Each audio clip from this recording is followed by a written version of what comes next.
Good afternoon to everyone, and I mean everyone. There are literally hundreds of you on our call today with John Currie. A couple of housekeeping chores before we get to John.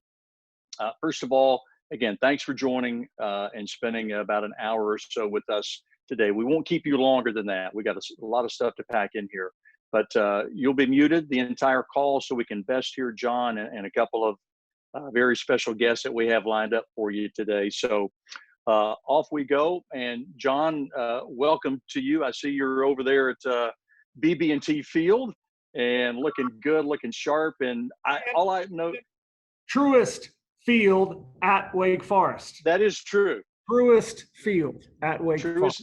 Truest thing you have said today. I'll give you a little preview down there. If you can kind of see it, the letters are off, and soon it will say truest field.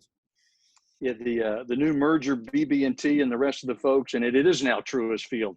So, John, it is July the 23rd, already in the afternoon here on this Thursday as we inch our way toward August. Is this officially crunch time? How would you kind of just put words as to where we are right now as we work our way toward fall?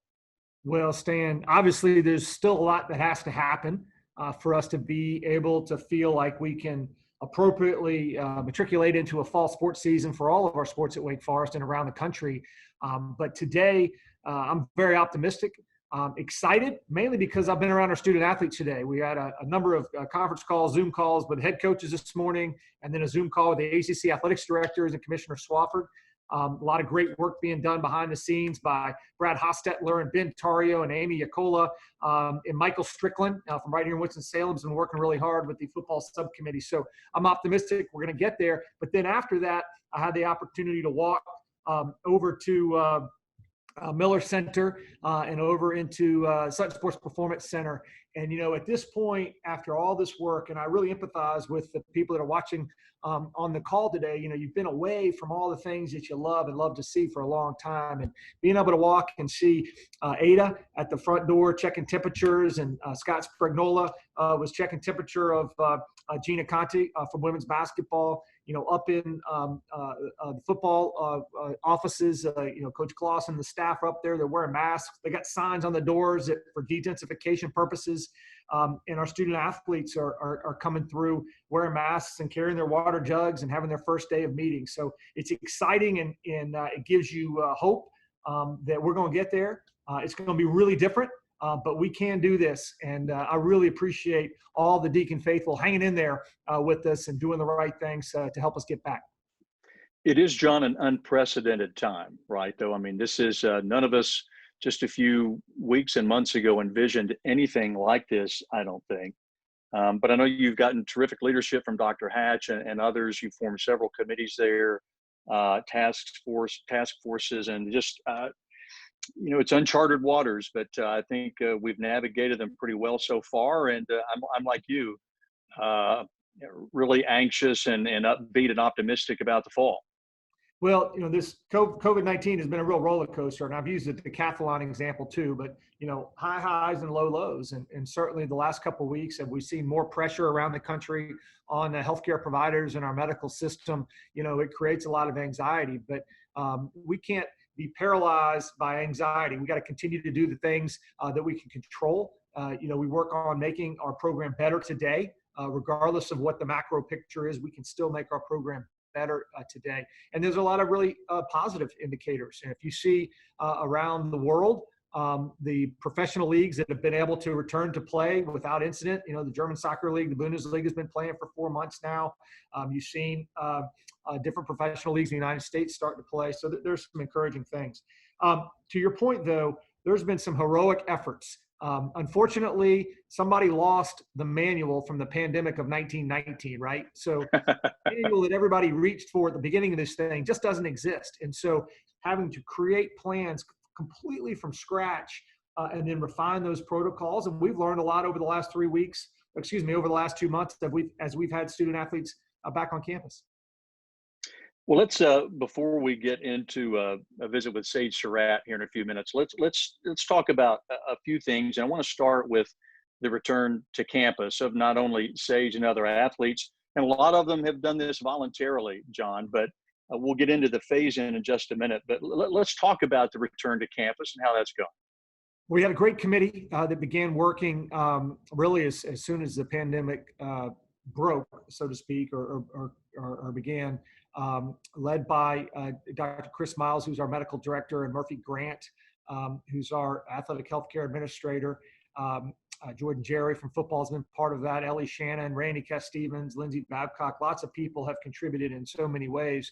And ultimately, that whole plan was approved by the CSUP committee of the university, which includes our provost, Rogan Kirsch, the medical clinical director of the university, Dr. Joanne Clench, Penny Rue, our vice president for student life, and Hoff Milam, our executive vice president. And they asked a lot of tough questions, and we continue to meet them. And so beginning in early June, we had our first batch, if you will, of student athletes back, about 15 students, primarily students who had medical rehabilitations that needed to be more closely supervised. I ran into our trainer, Niles Fleet, a day before yesterday, and he had a glow in his eyes when he talked about how much progress those students have been able to make thanks to the fact that we were able to bring them back on campus. And then in mid-June, we had probably 50 or 60 student athletes, primarily people who had local housing, who passed through our protocols to be able to return. That includes testing. And then right about the last week in June, all of our football student athletes electively, this is an optional return. It's voluntary. Student athletes who don't feel comfortable because of COVID being back don't have to come back right now. It's completely voluntary. And in fact, student athletes who don't feel comfortable being back because of COVID reasons, Stan, we will certainly protect their scholarship and their ability to be at Wake Forest, even if they don't feel like they can be back and be with us right now. But those who want to be back and have chosen to be back, have also agreed to follow a set of protocols. And it's hard. It's hard to think about moving into Poteet Dorm on June the 30th, and for 2 days not being able to leave your room. 2 days of isolation, 48 hours with your food delivered to you. Our Airmark partners have been incredible. Residence Life and Housing at Wake Forest has done a super job of accommodating this. 2 days can't leave the room, then 5 days more of quarantine where you can get out a little bit, but you really can't be close contact with anybody else. Then take a test, wait a little bit longer, clear another 7 days, and finally you're back able to get going. And so we've tested. Wake Forest does not release specific details about testing out of medical privacy concerns for all of our students and employees.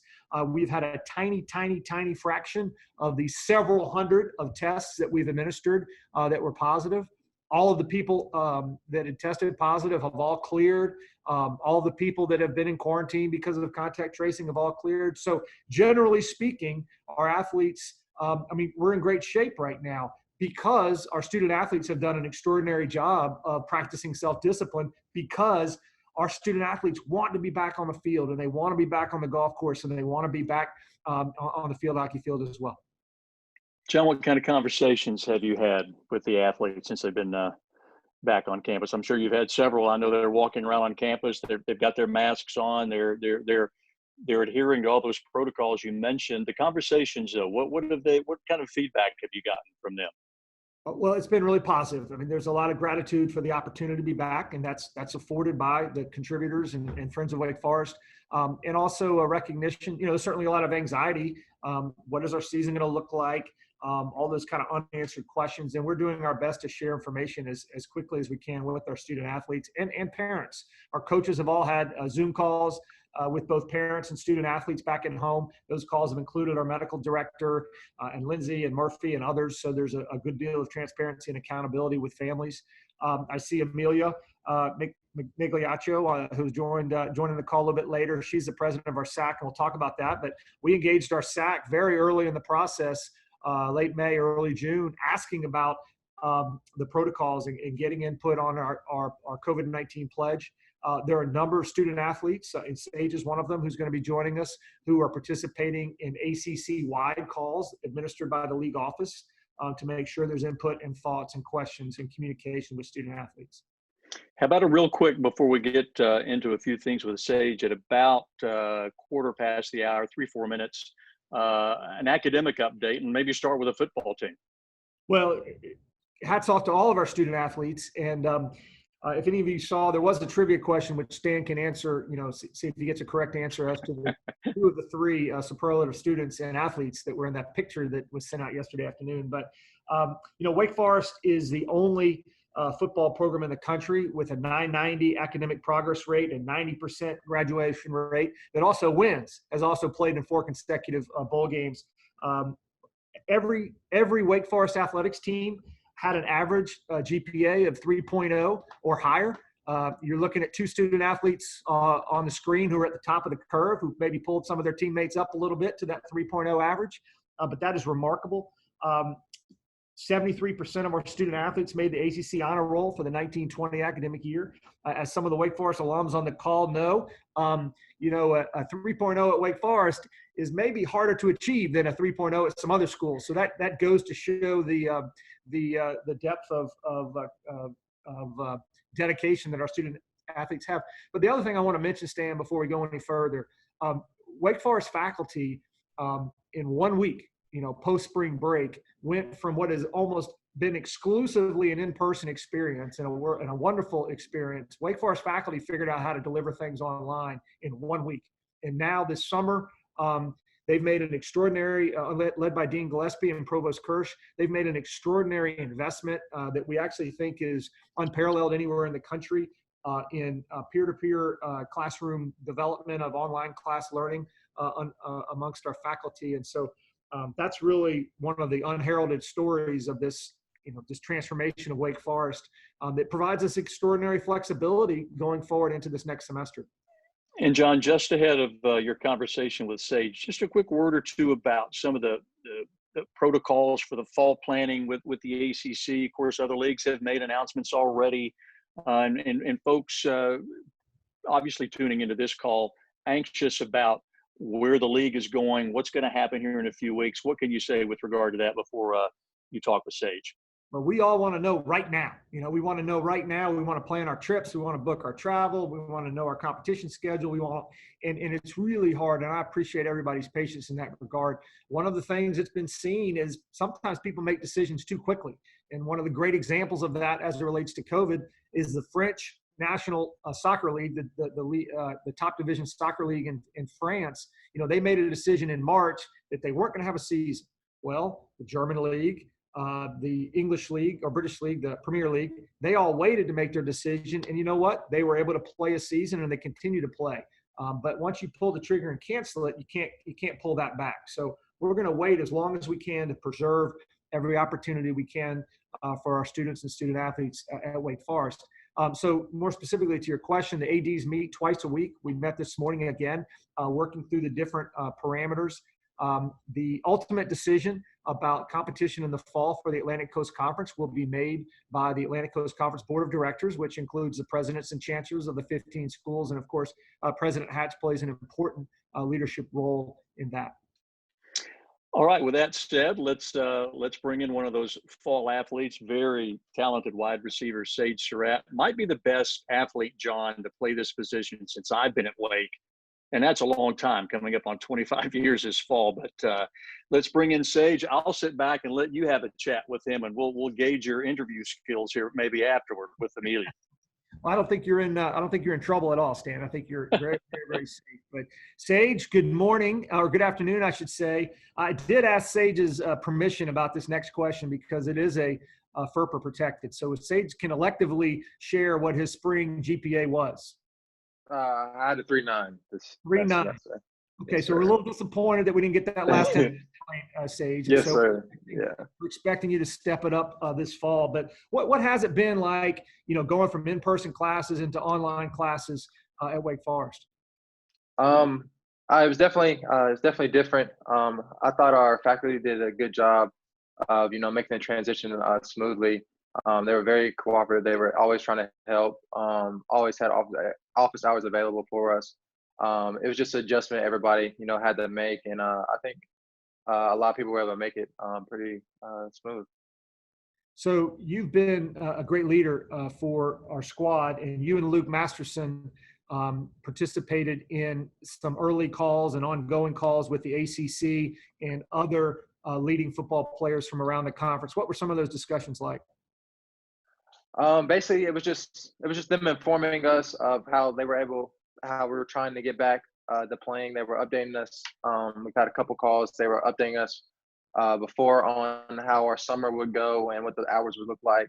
And now they updated us on the upcoming weeks of what the protocols would be going through every week before games, and how it was just a chance for us players to voice our opinion and communicate how we wanted to play and how we wanted to play safely. So they've done a good job of keeping us updated and allowing us our voices to be heard.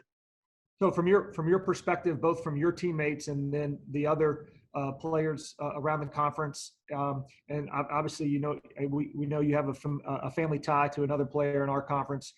What do you think the general sense is in terms of, I know that people are anxious about COVID, but in terms of playing and not playing, what do you think the general sense is among football student athletes? Yeah, I think like you said earlier, I think everybody just wants to know what's going on. First off, everybody wants to know the news of what's going to happen. But I think everybody, especially everybody in the meetings, has said they wanted to play, and they just wanted to play safe. So we still don't know like all the extents of the virus. So I think everybody wants to play, but we also want to do it safely as possible. So can you talk about a little bit about what it was like to check into the dorm room and kind of how that went, and you had the isolation and quarantine experience. What was that like? It was definitely an adjustment, especially going from off-campus housing to going back into the dorm. But it was just something I think everybody kind of bought into on our team, and everybody has to make sacrifices throughout this. But I think we have great. We were able to eat well at the pit. We were thankful for the pit workers coming in and having like a safe routine to get our food safely. And everybody's just been able to buy in and do everything they can. It was kind of hard at first, being away from the team after not seeing your teammates for 3 months and then kind of having to still socially distance away from them. I think that was probably the hardest part. But we were still able to be in our lift sessions groups, even though we couldn't hang out as a one big group like we wanted to. It was good, to be around the guys again somewhat, but at a safe distance. But it was definitely good to see everybody again. So what's it like lifting with a mask on? The first 2 times it was kind of difficult, like breathing. But like once you get past that, it's not as bad as you think. Plus, we get times like throughout the lift where we like take a second to go outside and like get air. So it was definitely an adjustment, but everybody was able to adjust well to it though. Can you talk to me a little bit, Sage? I know Coach Clausen has a leadership council, and you all meet pretty regularly. Talk a little bit how some of those conversations go, and what Coach Clausen looks for from that leadership council. I think Coach Clausen, I know he just looks for us. I mean, we're leadership council. He looks for us to lead. He does a good job of keeping us in a loop and letting know, what we need to do, what's our plan going forward, and like sometimes. I mean, we're there because we're able to communicate what he wants through us. So, and vice versa. So, whatever players are going through, they communicate. They're not comfortable telling coach right off the bat. Like they'll come to us and we'll tell coach, and vice versa. So, I think our job is kind of to mediate and lead the team, especially during these times. The pandemic has caused everybody's in a lot of different situations. So everybody's not in the most fortunate situation on our team. So I think we just have to be there for everybody, be a support group for them and be guys, that they can follow. So what do you think from a competitive standpoint? How do you think the team's shaping up from what you've seen so far? I think everybody came back, everybody's ready to play. Everybody's really eager to get back on the field, especially with spring ball being cut short to only 5 practices. I think everybody, was working hard over the pandemic, and we're ready to get back to playing football. So whenever that is, I think our team's going to be ready to go. All right, we do have a question from a person most played in your Wake Forest career. My favorite personal game would probably be my game against. Definitely is the 2 games after that, the Boston College game. We went down to Boston College. They're kind of.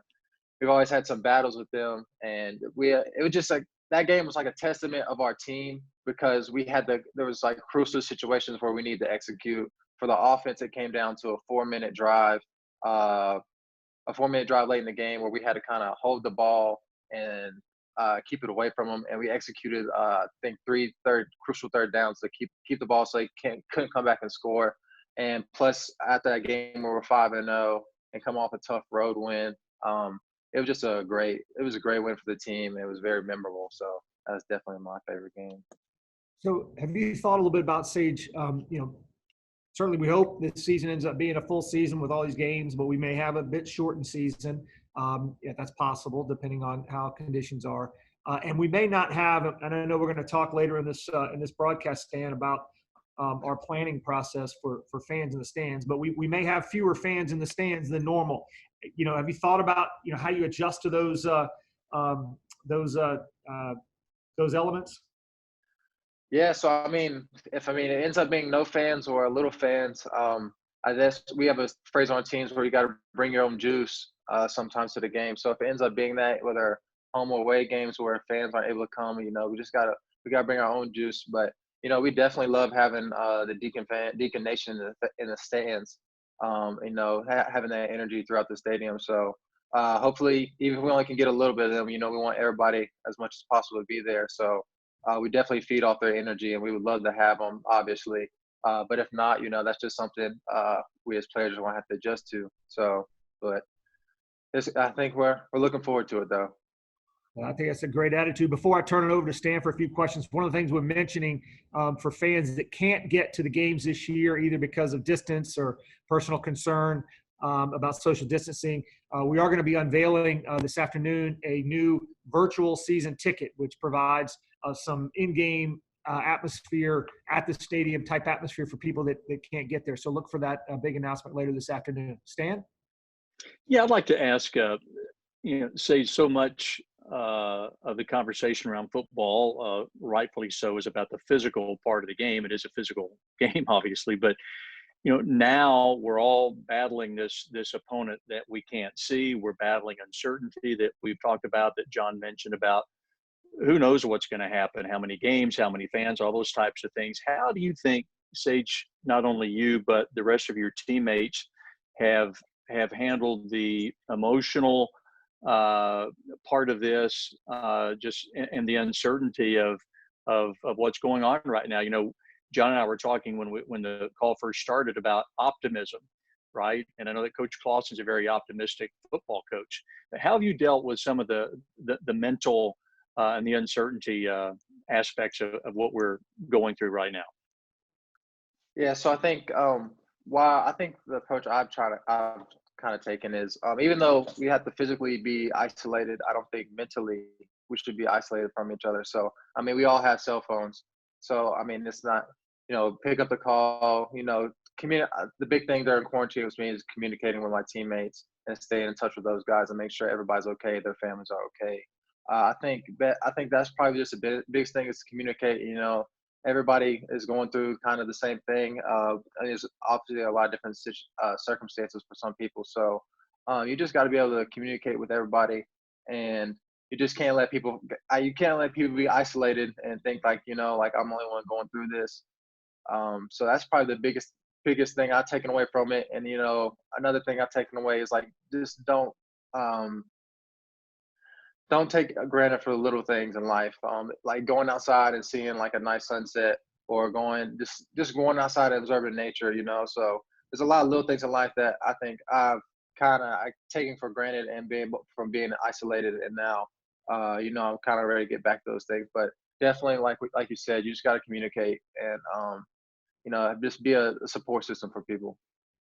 What's it like having been out, and John mentioned it a little bit about the weight room, but just actually being out on the field with your teammates, regardless of what kind of apparatus you have to wear or anything like that, but just being with your brothers out there working toward the goal of the 2020 fall season? Yeah, today we had a walkthrough, and that's the first time we've had as many guys as possible out there. It was a great, even though it's a walkthrough and it's kind of slowed down, it's not practice. We all just had fun, being out there, guys, and going through our scripts and going through the plays. That's just something. That's another little thing, you could take for granted going away from the pandemic. And it was just great to be around the guys and be in that atmosphere again, kind of, even though the circumstances are different. Well, Sage, before we turn you loose again, there are lots of Wake Forest fans on this call looking at you and listening to you. Any just kind of word for them before you leave us with regard to the fall and getting this done and getting out there and playing football? Yeah, we're just all appreciative, especially the football team and all the other student athletes. We're just appreciative of your support and everything you do for us. And just do your part. If you want to see sports, I mean, just do your part and wear your mask. So that's it. But I just thank you guys for all your support. All right, Sage, thank you so much. You got to get back to the library and work on that 1 point to get to 4-0. Right? Yes, sir. I need to get it for sure. Yeah. Thank you for having me. Very good. Well, we turn it over now to Emilia Migliaccio. Did I do it right, Emilia? Yep, that's right. It's taken me like 18 months as your athletic director to get it right, which is somewhat embarrassing. Amelia will be someday like a household name like Pele. It'll just be Amelia out Yeah. there. Say last name any work. But you obviously have had a busy summer from lots of circumstances, Amelia. Every time I talk to you, like right now, you're on the golf course. It looks like you're between practice sessions or something. If you got to take a minute and hit a shot or something, just let us know. But so last week you played in the North-South Golf Amateur, which is a very historic tournament in Pinehurst. And we had a bunch of Deacons down there, didn't we? Yeah, we did. We had 5 girls play. So Rachel Keene, who won the tournament, go Deacs. We had Letizia Bagnoli, Vanessa, and Julia McLaughlin. And myself. So it was awesome to see everyone. It was so nice. Okay, and so in about 2 weeks, August the 3rd and 4th starts the U.S. Women's Amateur. So the biggest tournament in amateur golf. There's only 132 players in the Women's Amateur. How many of them are Demon Deacons? Current Demon Deacons? Current Demon. I mean, I think there's 4 of us playing right now. So you got 4 on this team. You got 4. We got 4, Yeah. right? Yep. So we got Amelia, we got Vanessa Connect, we got Swing, and we got Rachel Keene, all playing in the U.S. Women's Amateur. And so who's your caddy going to be?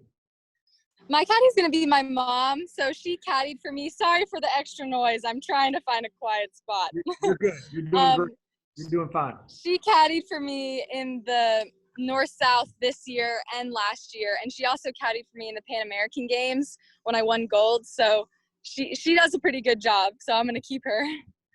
Awesome. And I think Coach Llewellyn is going to caddy for Swing. And I know Rachel's brother's caddying for her. So just for Deacon fans who want to check this out, August 3rd and 4th, and then the top 64 out of 132 advance to match play August 5th through the 9th, and that part is on the Golf Channel. So we wish you well in that regard, Amelia. Now, while you've been obviously doing your part on the golf course, the social justice issues that have really been exposed once again in our country earlier this summer, you've ended up having to play a really pivotal role in rallying Wake Forest's response to that as the president of our Student Athlete Advisory Council. Can you talk a little bit about that?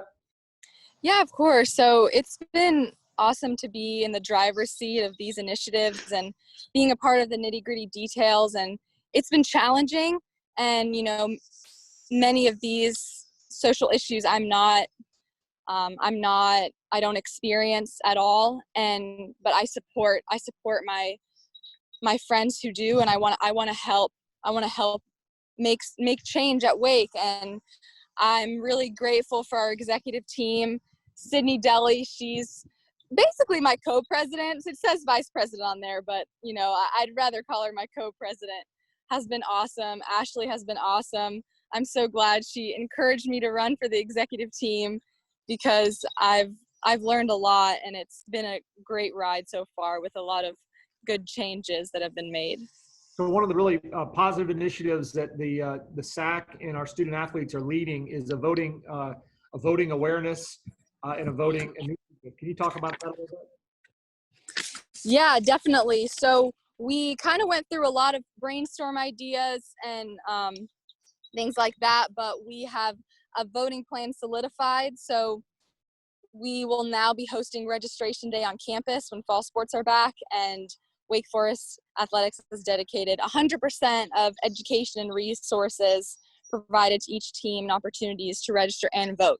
And there's a petition going around to make a mandatory day off on November 4th for athletes to go and vote. So we are really excited for these upcoming voting plans. And I think another really interesting thing that our Student Athlete Advisory Council showed a lot of leadership in was partnering with our Student Government Association on a couple things, but there was one particular aspect of a joint effort between SGA and SAC about an educational module. Can you talk about that a little bit? Yes, of course. So, yeah, we created the petition with student government, and one of those things was to create an online module on diversity and inclusion. And they've been in contact with Dr. V. And so the module is out, or the module will be out on August 1st. And athletics has already distributed the module to student athletes, and it's a requirement. So I took it, and I'm sure most of the student athletes have already taken it.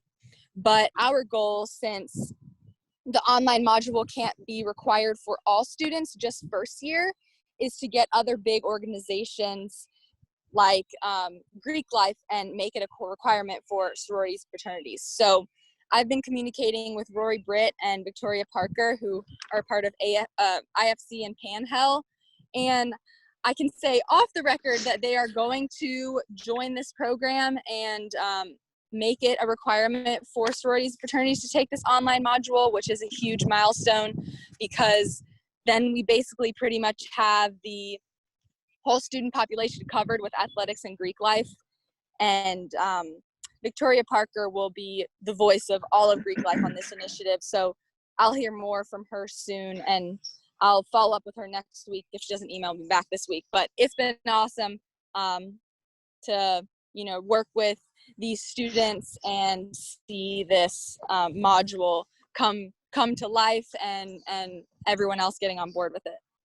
Well, you've done a great job, Emilia. And for those who are not aware, Emilia has been really aggressive about talking about allyship in building allies for underrepresented populations. So we appreciate your leadership there, Emilia, and I know your fellow students and student athletes do as well. Now, I do have a couple of golf questions here, or specifically golf questions.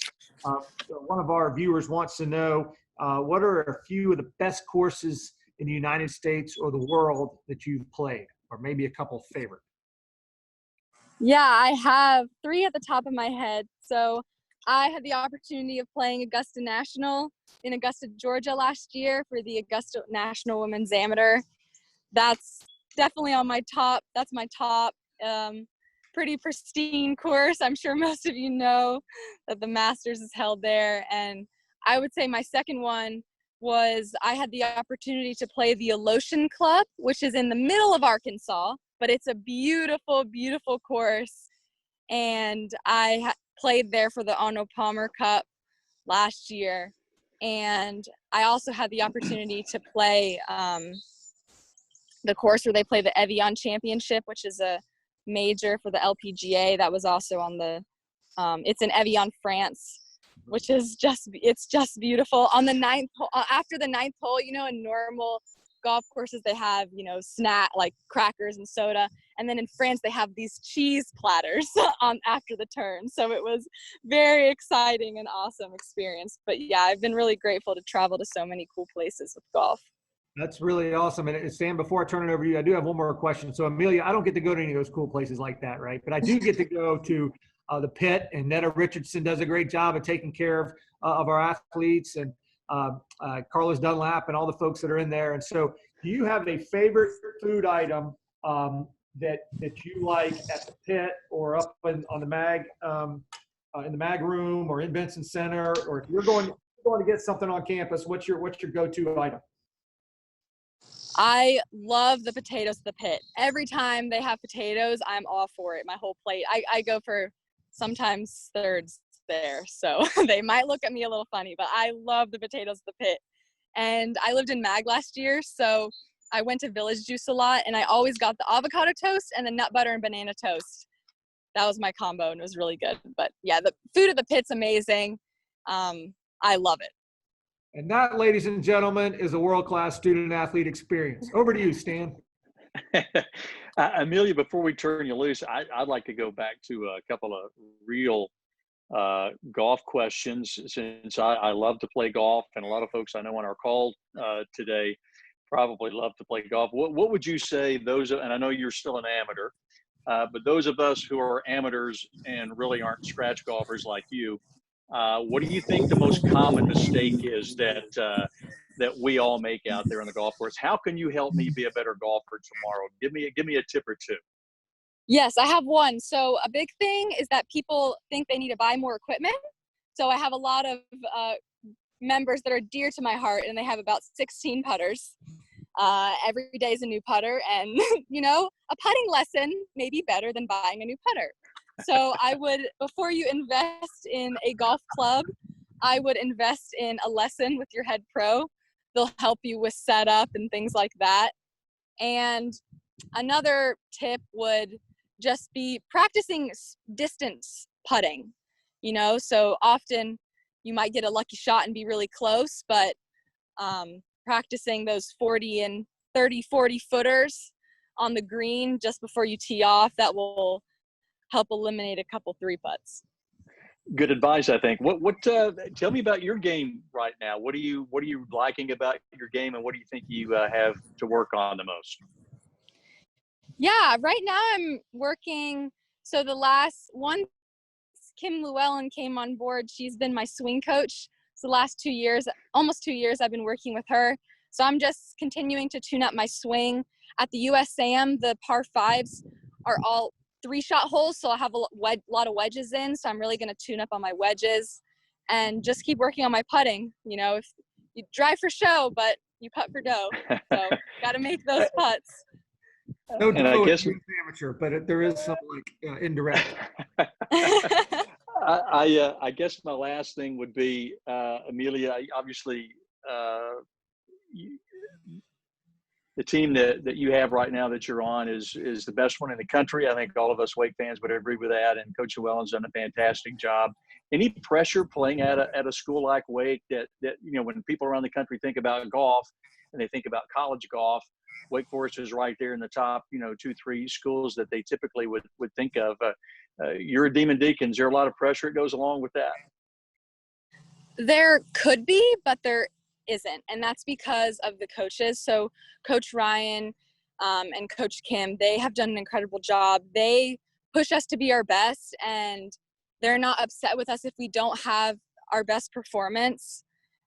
They're always there supporting us and celebrating when we do well. And I think that coaching is just really key when it comes to having a team that supports each other, not trying to compete against each other. And so I think that's really valuable. Obviously, you have pressures, like anyone has pressures going in and wanting to play well and having expectations of yourself.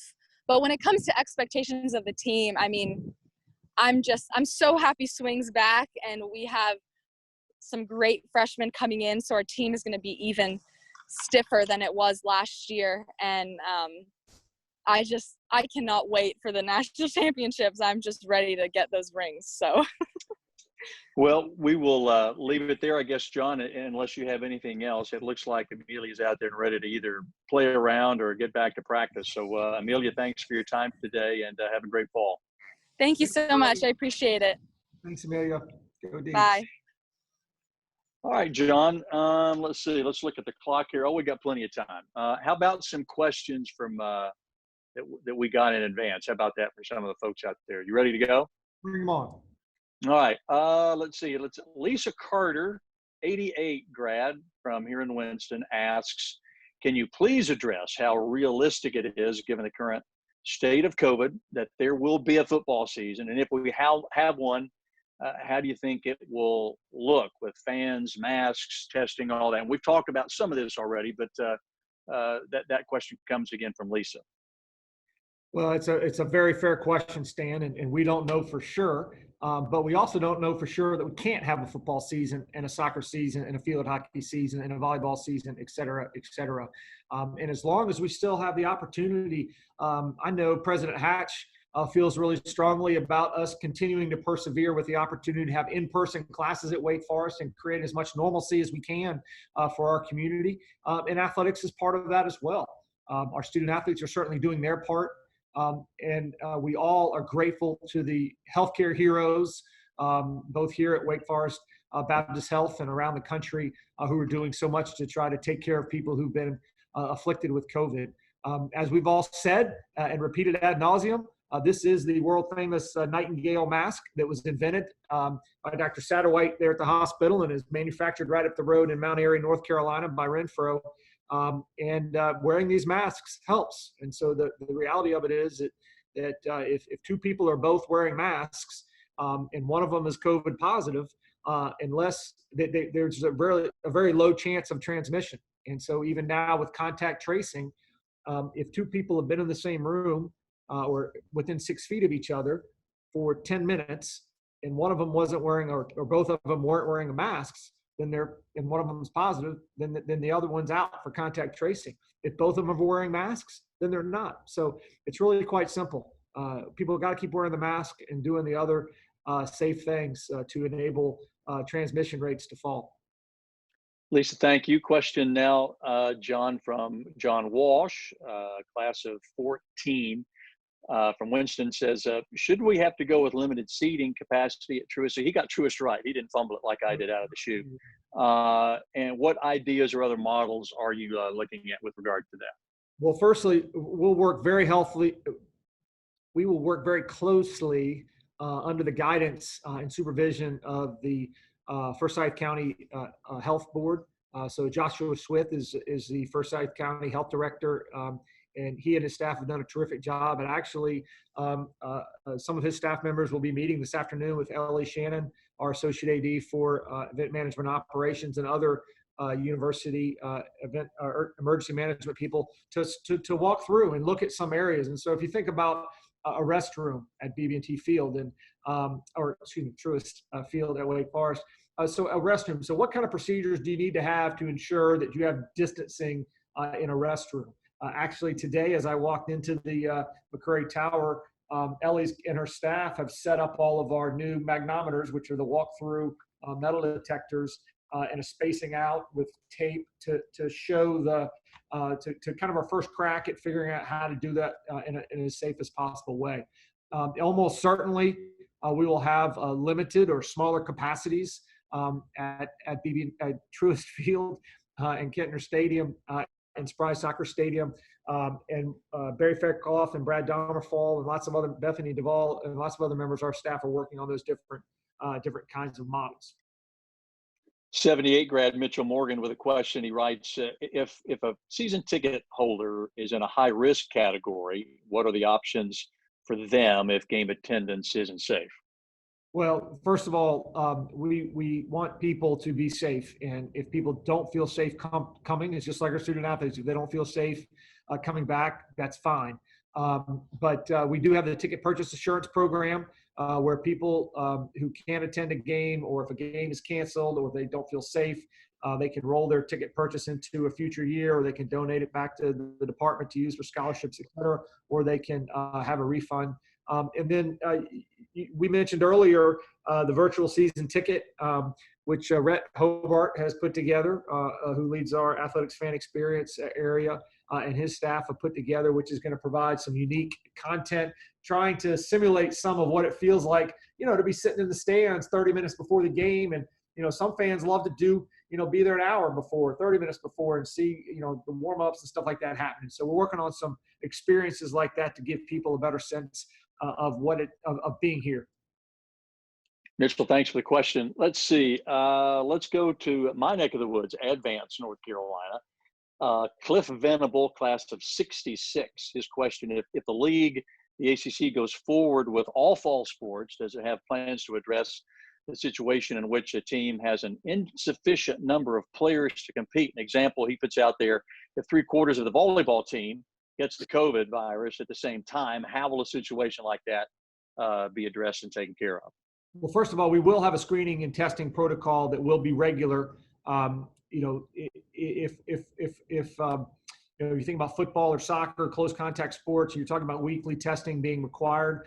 The ACC has a medical standards committee led by Dr. Wolf at Duke, who's an esteemed epidemiologist. And that committee will have a set of final recommendations that will be recommended by or approved by the athletic directors and then adopted by the board of directors of the league. And all of our opponents, whether in conference or out of conference, will be required to achieve those standards. And so certainly if you do have some kind of outbreak or spread amongst a team, you do have a point where is it realistic, you know, whether it's volleyball or soccer or football, to compete that particular week. And so there is an element of a subcommittee of the league determining some standards that we will vote on and approve well in advance of the season. Cliff, thanks for the question. Coach Currie from the class of 13, he's out in the Phoenix area, wants to know about the uncertainty right now, or given the uncertainty right now, how are you approaching goal setting with your athletic department staff for the next 6 months or so? And would you care to share 3, 4, 5 goals for the department as a whole over the next half of a year? You know, Currie asked a great question because we're not stopping. You know, we certainly have uncertainty, but there's lots of, and Coach Clausen and I were talking about yesterday, there's lots of things that our team can do, and Sage mentioned those walkthroughs, whether we play in September of 20 or September of 21, going through that walkthrough today, they have to have the idea that that walkthrough is going to make them better whenever we play. So if that walkthrough is sloppy, it's not going to make us better whenever we play.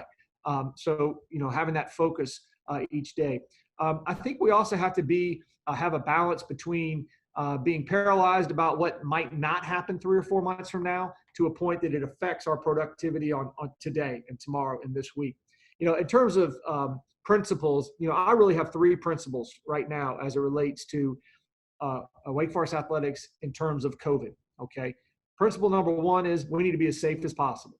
Principle number 2 is I want Sage Surratt to be able to play some games this year. I want Justin McMaster in men's soccer, who came back for a 5th year instead of being a first-round draft pick. I want him to be able to play some soccer games this year. And principle number 3 is we have to do the things we can do to sustain our department. So I saw a bizarre quote from an athletics director yesterday, national athletics director, who said that right now wasn't the time to ask for money, and right now wasn't the time to fundraise. And you know, I didn't really understand that. You know, we're certainly going to be respectful of people's circumstances, but right now, thanks to the generosity of Deacon Club members, the Deacon Club is actually ahead of fundraising versus the same point last fiscal year right now by, you know, it's still early in the fiscal year, just started July 1, but they're ahead. And because people are choosing to continue to invest, understanding some people facing difficult circumstances, but there's others who aren't, and they're investing in Sage Surratt and Emilia's scholarship, or you know, further opportunities to ensure that we can be safe. You know, it costs money to run all those tests, so to speak. So we're not going to stop working because of the current situation. Yeah, and I think you just answered Glenn Simpson's question, a class of 78 from Arden. He said, in these unique times, what role does the Deacon Club play?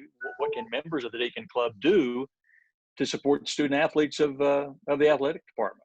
Well, you know, I thought Sage's comment about staying connected to each other, and I would encourage Wake Forest fans and Glenn. It's a little bit cooler up where Glenn is than it is where you and I are right now, Stan. Probably 20 degrees cooler up there in the mountains. I would encourage Deacon Club members to stay positive and stay together. I mean, there's great stuff happening. You know, we can't talk about recruiting specifics as it relates to commitments and things like that, but you know, you can follow that stuff on boards and see what's happening, and it looks like it's going pretty good. When you think about Wake Forest University and the leadership that President Hatch has shown, you know, sending a note of affirmation to Penny Rue, who's our vice president for student life, whose staff has had to completely redo room assignments for this fall for every student. Those folks have worked relentlessly in this period of time. So just the To Glenn's question, obviously money matters, and this is expensive stuff to put all these plexiglass shields up and all that kind of stuff. And so your gifts are always appreciated, and we're grateful for that. But a positive attitude and a word of affirmation for the people that you see that are doing the right things around means as much as anything. John, let's jump into a bit of a financial discussion. We've started talking about money a little bit, and the Deacon Club and gifts, those types of things. And we have a couple of questions we'll get to in just a second from some folks about the financial part of this. And we want to be cognizant of the time as well. We've got about 9-10 minutes left. Why is it important to play sports this fall, do you think? How would you answer that? Well, I think it's important to play sports at any level this fall, remembering our first thing, be as safe as we can be. Because of what sports provides to young people in connectivity to education and part of the normal activities of our lives. President Hatch has articulated a number of principles about the impact that Wake Forest University in general has on this community. In our part of building the confidence to, although we're living with a real problem with COVID, we can live with it and we can coexist as long as we follow the safety rules, so to speak. Certainly as we think about our ability to provide the scholarships and the experiences that both Sage and Emilia talked about for student athletes, that's dependent on revenue generation, right? And revenue generation in the form of contributions or media rights as it relates to broadcasting revenue from ACC Network, et cetera, and certainly gates at our games. We know that we're going to be it's unrealistic to expect we can have a completely packed Truist Field this fall, and so that will come with some negative negative issues on the revenue standpoint, and so we're being very careful about expenditures. We do have a number of staff members who have been on furlough for several months, and that's that's really hard to be in that situation. But we have to sustain the enterprise to continue to offer the opportunities we're able to offer at Wake Forest. John, can you speak to the importance of football's revenue, obviously in the fall, and Anthony with a question: what does the athletic department picture look like, the financial picture look like heading into the academic year? So, as it's publicized, ACC revenue from which is primarily television revenue is a very significant portion. It's about half of our externally generated revenue at Wake Forest. It's a significant portion, but also a significant portion of our revenue is the individual contributions and tickets purchased by fans, whether it's $10 or $50 or $1,000, that adds up to about half the revenue as well. So those things are very critical. And, if we're not able to play this year, that does have an impact on our financial bottom line. However, we should never play and sacrifice safety and health, and we won't do that. It's important too, isn't it, John? I think to talk about all the protocols that have gone in place, all the planning that has gone on, and I kind of liken it to a really good game coach coaching on the fly and making adjustments at the end of the quarter or halftime. What you and your staff have had to do that for the last 3-4 months now, and that's not going to stop, right? I mean, always looking for ways to get over the next hurdle and not talk about what we cannot do, but talk about and emphasize the things that we can do. Right. And I'm proud of our staff for finding ways. And to your point, Stan, the manual is being written as we go along, right? And so every day, people throughout our university and really throughout all of our society, we evaluate, okay, what did we do today that made sense and it worked? And what did we do that we thought was going to work that could have worked better? And I think one of the things in this society right now, it's easy to just rip into people and criticize people about, well, you should have thought of that, right? Well, guess what? We can't think of everything when we haven't been through something at all, right? And so I do believe all of us need to have a level of empathy for our health and safety people, our public health people who are trying their best to make the right decisions. And the decisions that we're making, sometimes we don't have, definitive information. So patience, empathy, but also positivity. We are going to get through this. And there's a question. We're up on about 3 minutes or so. Maybe the last question we'll ask comes from Rebecca out in California, Colorado, and she asks, given obviously that the world is in a big shift right now, there's a tendency to focus on what we're missing out, and obviously that could be a lot. But her question is, what are you most excited about, not for the coming weeks, but for the coming year, John? She asked about the entire year. What are you looking at in your crystal ball, if you could let us in on that? I'm really excited about the relationships that have been developed and the sense of teamwork that has been developed over the last 4 or 5 months throughout our university. And, there's been some, maybe departments that don't talk to each other that much. Now they've had to talk to each other a lot. And so I think we've developed an even better sense of teamwork that is going to really pay dividends, when we get back to smooth waters, so to speak. I think that's been a really kind of one of the hidden silver linings in the cloud, so to speak. I'm anxious to play because we've got great teams coming up. Bobby Muse, Jen Averill, Kim Llewellyn, Jerry Haas. I mean, everybody's got great teams. We look at baseball next spring. As I can see, we have a brand new turf, obviously, that we put in last year at David Couch Ballpark. I can look over there right now. It's beautiful.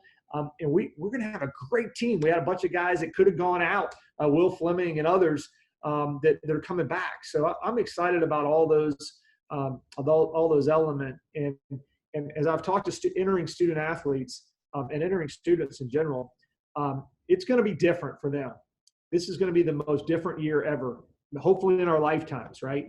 But everybody's going to remember it forever. So thinking about what we can take out of this, this really difficult but also really unique time in our lives going forward is going to be one of those great memories that we can always look back upon of how we persevered and overcame. And finally, John, and we'll let you say goodbye with this. How can the folks watching you right now, part of Deacon Nation, how can they best support you, and how can Wake fans all around the world support you and your staff and the student athletes? What's the best thing they can do? And I'll let you say goodbye with that. Well, you've narrowed it down to a lot, right? But all of us can do well for each other by taking each other into account and wearing the mask and following those safety protocols, staying positive and optimistic.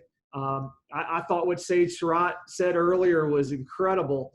Between Sage and Emilia, we got 2 lifetime things. And Sage talked about just appreciating a beautiful sunrise or a beautiful sunset. And then Emilia pointed out a putting lesson may be better than buying a new putter. I think that's that might be on my desk or my masthead on Twitter at some point. But thanks to everyone. We appreciate your support of the Deacon Club. We appreciate your purchasing tickets and season tickets. We appreciate your emotional support of the people that are working so hard to bring you Wake Forest athletics this year. Please be safe, and we will hope to see you again very, very soon. Go Deacs.